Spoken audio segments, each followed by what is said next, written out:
What's going on, Port fans? Welcome back to another video on the channel, and today we're going to be reviewing Showdown 56, where Port Adelaide got the job done by 22 points in a very fiery Showdown event that took place in front of 52,500 people.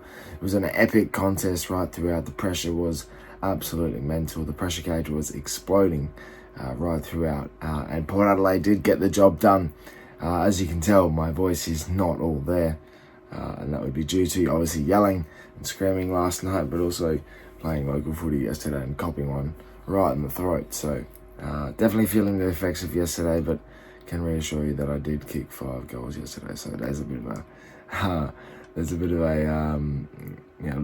head wobble moment for me. But bar and all, more important things did happen. Port Adelaide secured a top 4 spot for the finals, and it's an absolutely epic conclusion to a season that we're having after what was a pretty dire early part of the year. So let's get straight into it and let's review Showdown 56. What a contest. That was definitely mesmerizing. That first half was kind of all over the shop. It was a very testy waters kind of ordeal by both teams. I think the Crows definitely came out early with an agenda, and their pressure was really good. They caused a couple of turnovers from ours and really got us on the counter attack, which was very good. And then obviously they were able to manipulate the contest on occasions, and overall just score out the back from the stoppages, or as I mentioned, the turnovers, or from centre clearances. They did take their opportunities when they did get that. And yeah, it was a fiery contest, one that definitely we haven't seen in a while in terms of a showdown. You could feel the pressure and feel the anticipation from both the crowd, the players. Obviously, with such a massive build-up, you had comments from Rochelle saying, that Port fans have no teeth. Well, I'm smiling now. But the comments throughout Fogarty even saying, this is a mini final and everything like that, and it's just very funny that they come out and say it's a mini final and lose it. That's it happens. We've all been there. But I think the big build up from the Crows and then the talking up of this game, and it was crucial for Port as well, considering where we stood on the ladder and the results that eventuated across the competition. It was definitely one that we had to win, and we did do that. Port Adelaide got the job done in emphatic fashion. That last quarter kicking away, and Rioli standing up, and Burgoyne standing up, and Jordan Sweet. Can I just touch on him, because I never ever give him enough credit for his ruck craft that he's producing at the moment. He was bashed from pillar to post last night, with a cop to the eye. His elbow, leg looked like he couldn't jump on occasions, and he just constantly threw himself in there, and he'd be a sore boy after that. But, I've never ever screamed louder saying, "Well done, sweetie."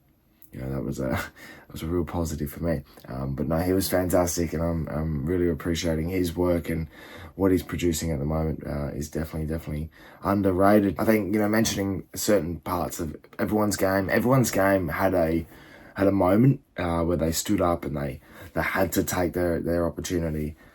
And I think Frankie Evans kicking the first goal of the game for Port, and there was moments throughout the contest that we kept winning, and I think the stoppages we were just absolutely dominant, and that last quarter was so much pressure.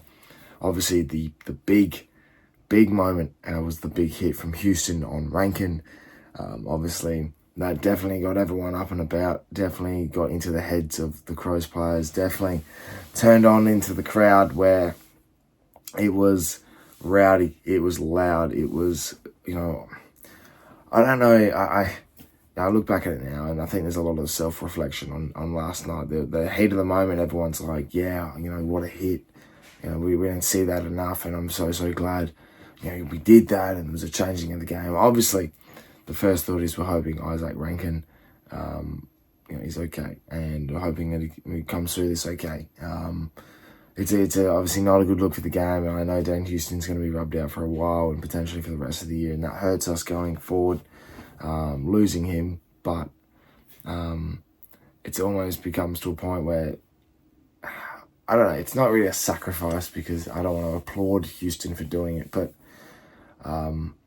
it's not an acceptable look for the game. But for the heat of the moment and what occurred, I think to see our players stand up, to see the Crows players stand up for Rankin and become it's going to be a showdown moment that lives on in a lot of people's memories. So I appreciate that fact because it made the game in a sense. I mean, you want other things to make the game, but I think that lifted everyone's emotional levels and it changed the game completely. Which it ended up obviously Port Adelaide getting the job done. So I think having that moment turn the game is not the greatest moment to have a game turn, but after that, stand up, say, nah, we're doing this, we're taking the pressure to the next level. And yeah, we got the Chocolates, Darcy Burn-Jones kicking one late, nice set shot. Obviously, Rioli's couple in the last quarter, Burgoyne kicking his one, and then Butters sealing off the game. The moments I loved, from him, was always standing up for his teammates and everything like that. The other one as well is Ollie Wines. The couple of moments are underappreciated. I don't know if anyone saw this, but I know Ollie's an emotionally invested footballer. He doesn't showcase it all the time, because he's always professional and he gets the job done with his effort at the footy rather than around the ground and stuff like that, and in the off-field aspects and everything. But in that last 30 seconds when he's got the pill on the wing and he's about to put it inside 50 and the crowd are standing up applauding the fact that we were going to win a showdown for the first time in 2 years, and we're in the prison bars and it's Connor Rosie's first showdown win as captain. All of these moments congregate into one, and Ollie Wines just with the ball in hand, it's live footy, turns to the crowd, gives a fist pump, and then pumps it inside 50, then Butters kicks a goal. That was a great celebration for me. I loved Ollie Wines as well with the teeth, after the game and pointing at them. After everything that correlated throughout the week, that's a great sign of we're with you, don't worry about that. And Port fans are right behind their club at the moment, which who would have thought 10, 11 weeks ago we wouldn't be the case, but that was a great sign. And I think Ollie's performances over the last 6 to 8 weeks have definitely showcased that he's really, really invested in what's coming. So a little tip of the hat to Ollie Wines, and tip of the hat to the defensive unit as well. Bergman, Zerk Thatcher, Lockie Jones before he got tunnelled and completely taken out and injured. I think a tip of the hat especially to Alir, the captain down back. He was truly exceptional. So a lot of the boys get a credit for the game, and it's just nice to be sitting in the top 4, secured a spot, vying for a top 2 spot next week.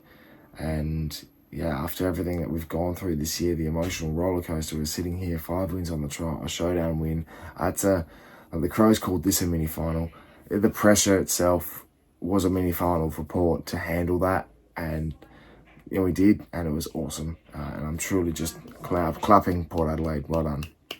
Thank you very much for watching this review, Port fans. Let me know in the comments below what you're thinking about this game and how you liked it and what you liked about it. It's just truly down one of the special showdowns that will live on in everyone's memory for a long, long time. So I'm hoping that you enjoyed it. Let me know in the comments below what your thoughts, obviously. And subscribe to the channel if you're new for plenty more Port Adelaide and AFL content to come your way throughout the final series. And we go into the last round next week against the Dockers to finalise a spot in the top 4 or top 2. And obviously the Dockers will be looking to finalise the top 8 spot. But regardless, I can't wait. Thank you very much for watching. My name's Anthony, and as always, go ThePear.